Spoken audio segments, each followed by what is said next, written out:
Mechanic भाइयों, आज की इस वीडियो में जिस टॉपिक के ऊपर बात करने वाले हैं ना, वो काफी इंटरेस्टिंग एंड इम्प्रेसिव है। अभी मैं देखता हूँ जब भी बाहर जाता हूँ ट्रेनिंग देने के लिए। अभी मैं डे 3 है मेरा, और मैं हूँ यहाँ पे नासिक जिला टू व्हीलर ट्रेनिंग सेंटर के अंदर। ये मेरा 5वां बैच है जो सक्सेसफुली जा रहा है। आज इस ऑफलाइन ट्रेनिंग का डे 3 है, तीसरा दिन। और आज हमने इस गाड़ी के अंदर E20 के अंदर इतनी बेहतरीन इन्फॉर्मेशन मैकेनिक भाइयों को दिया ना, जिसका एक छोटा सा झलक अगर आप देखेंगे ना तो आपसे रहा नहीं जाएगा ऑफलाइन ट्रेनिंग ज्वाइन करने को लेकर। चलिए वो जानकारी मैं आपके साथ शेयर करता हूं कि क्या आज अपने 70 से ज्यादा ऑफलाइन ट्रेनिंग में सीखने वाले मैकेनिक को जो सिखाया, वो अपने ऑनलाइन मैकेनिक को भी थोड़ा इन्फॉर्म कर दूं कि आज हमने सिखाया क्या। तो ले आइए, आज ये E20 की गाड़ी है, एकदम वर्किंग कंडीशन में है। बिगड़ी गाड़ियों का बनाना मैकेनिक का काम है, लेकिन नई गाड़ियों में सिखाना जो मैकेनिक को मिलता है वो करेक्ट इन्फॉर्मेशन मिलता है। ऐसा नहीं कि खोल लगाओ नहीं, चालू गाड़ी देते हैं, पूरी तरह से खोलता है, सीखता है, फिर पैक करता है और सिंगल सेल्फ में स्टार्ट करता है। आ जाइए, आज का ये जो टॉपिक है हमारा ना, ये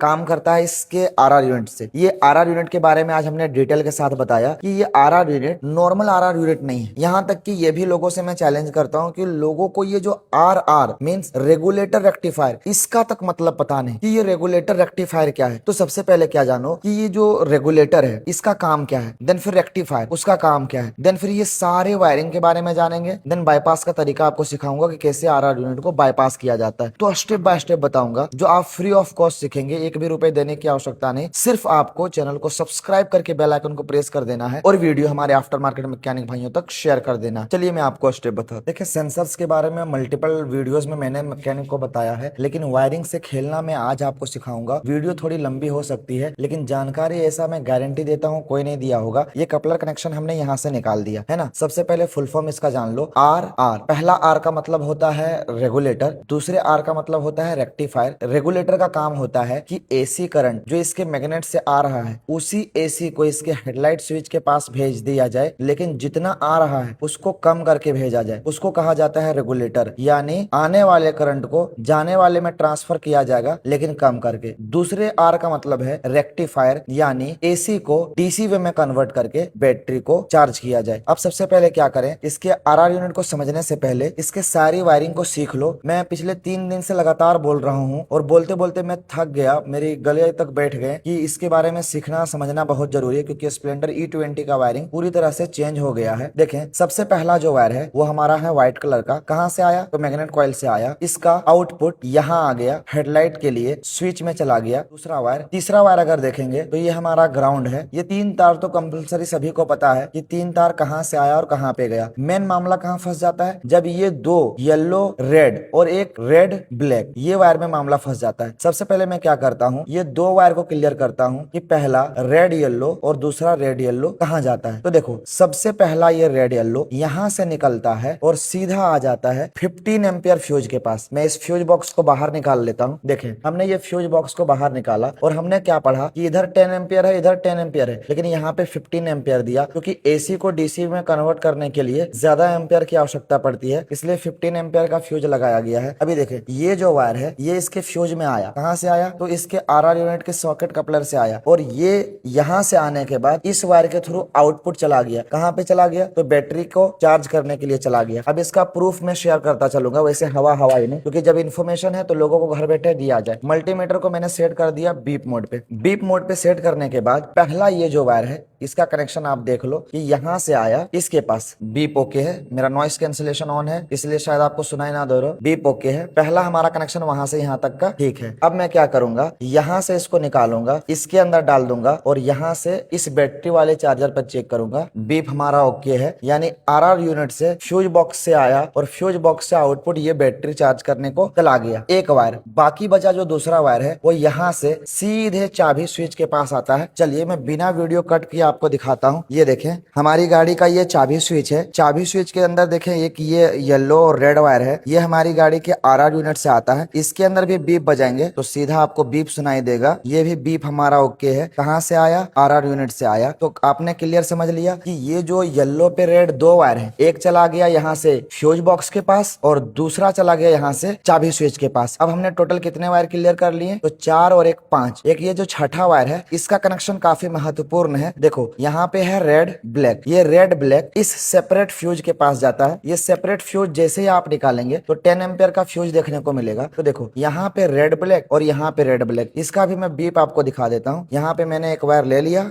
और दूसरा वायर यहाँ पे चेक करवाया तो बीप आपको क्लियर सुनाई दी है कि यहाँ से जो है वो इस जगह से इस फ्यूज के पास आया। अब देखो यहाँ से 2 वायर आउटपुट गया। इतने वायरिंग में मंगजबारी है, लेकिन मैं वीडियो में इतनी डिटेल से अपने मैकेनिक भाइयों को बताता हूँ बच्चों की तरह, ताकि समझने में आसानी हो। हमने क्या जाना, यहाँ 2 क्लियर हो गया। अब यहाँ से आया 1, लेकिन आउटपुट निकल गया 2 जगहों पे। तो आउटपुट कहाँ कहाँ पे गया, तो पहला जो आउटपुट यहाँ से निकला वो सीधा आ गया इसके ECU के पास। ये देखो ये ECU के पास, इसे कहते हैं बैकअप वोल्टेज। चाबी स्विच बंद रहेगा तो इसके अंदर एक वायर में वोल्टेज आएगा और चाबी स्विच को ऑन कर देंगे तो इसके अंदर वोल्टेज आएगा। अभी क्या देखो कि अब बच गए इसके अंदर एक और वायर, एक वायर ECM के पास गया और दूसरा वायर यहाँ से आ गया चाबी स्विच के पास। तो ये हमारा चाबी स्विच है। अब क्लियर समझ सकते हो, ये RR यूनिट से आया और ये फ्यूज बॉक्स से आया। ये 2 वायर हमारे हो गए क्लियर। अब ये 2 आउटपुट बताऊं उससे पहले RR को डायरेक्ट करना सीखो कि RR खराब हो गया तो क्या प्रॉब्लम होगा। जैसे आपकी गाड़ी के अंदर RR खराब हो गया तो मीटर में चेक लाइट नहीं जलेगा, पंप नहीं काम करेगा और हमारी गाड़ी स्टार्ट तक नहीं होगी। इसे बाईपास का तरीका सीख लो। उससे पहले देख लो यहाँ पे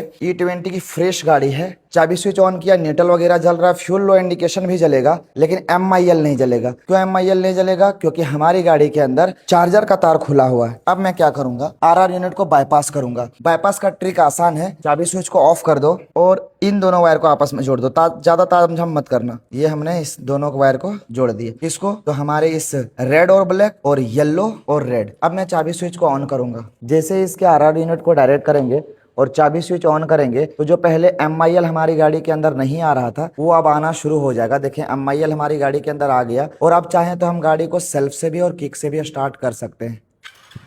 देखिए गाड़ी सेल्फ से स्टार्ट हो गई और किक से भी स्टार्ट हो जाएगी, लेकिन हमारी गाड़ी का बैटरी चार्ज नहीं होगा क्योंकि हमने डायरेक्ट इसे कर दिया है। जब तक बैटरी चार्ज रहेगी गाड़ी चलेगी, बैटरी डाउन गाड़ी बंद पड़ जाएगी। तो RR यूनिट के ये सारे कनेक्शन हमने क्लियर कर दिए। अब मैं ले चलता हूँ आपको चाबी स्विच के पास, क्योंकि चाबी स्विच के पास 2 इनपुट हमने चेक करवा दिए लेकिन 2 आउटपुट अभी बाकी हैं। ये जो रेड और येलो वायर है ये आया था हमारा RR यूनिट से। जब चाबी ऑन कर देंगे तो ये जो वायर है वो इसके साथ मैच कर जाएगा और ये जो प्योर रेड वायर है जो फ्यूज से आया था वो इसके साथ मैच कर जाएगा। अब अगर आपको मैं बताऊं ना तो आप खुद कंफ्यूज हो जाएंगे, इतना ज्यादा इसके अंदर कम्युनिकेशन में चेंजेस है। यानी ये तार जब इसके अंदर जुड़ेगा तो यहाँ से आउटपुट 6 जगहों पे जाएगा और ये तार जब इसके अंदर जुड़ेगा तो फ्यूज से होते हुए 10 जगहों पे जाएगा। चलिए मैं लाइव दिखाता हूँ। सबसे पहले नीचे का क्लियर कर देता हूँ ताकि कंफ्यूजन ना हो। यानी हमने इस रेड येलो को रेड ब्लू के साथ जोड़ा। ये रेड ब्लू का वायर सीधा हमारा आ गया 10 एम्पियर फ्यूज के पास। देखो वहां से जो रेड ब्लू को हमने जोड़ा था वो आ गया यहाँ रेड ब्लू चाबी स्विच ऑन करने के बाद। अब ये रेड ब्लू पे आने के बाद इसमें आउटपुट जाएगा और ये ब्लैक कलर का वायर अगर मैं सच बताऊं तो 10 जगहों पे जा रहा है। चलिए मैं जल्दी से बता देता हूँ ये आउटपुट 10 जगह कहाँ कहाँ पे जा रहा है। उस फ्यूज से आउटपुट जो पहले नंबर पे आता है वो आता है फ्रंट ब्रेक स्विच पे।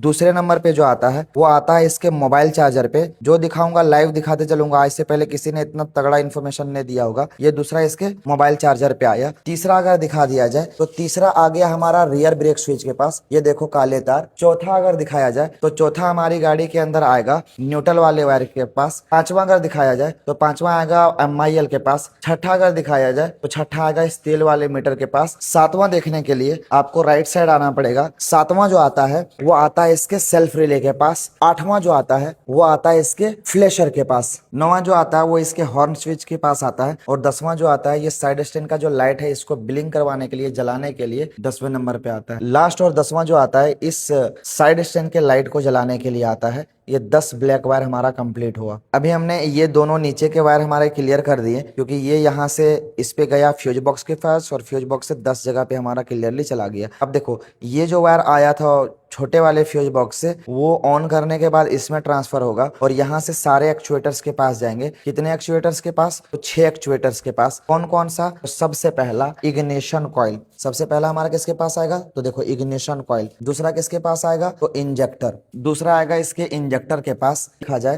तो तीसरा हमारी गाड़ी के अंदर आएगा ECU के पास। चौथा अगर देखा जाए तो चौथा इसके अंदर आएगा पर्ज वाल्व के पास। इसके पर्ज वाल्व में भी आपको ब्लैक और रेड वायर मिलेगा।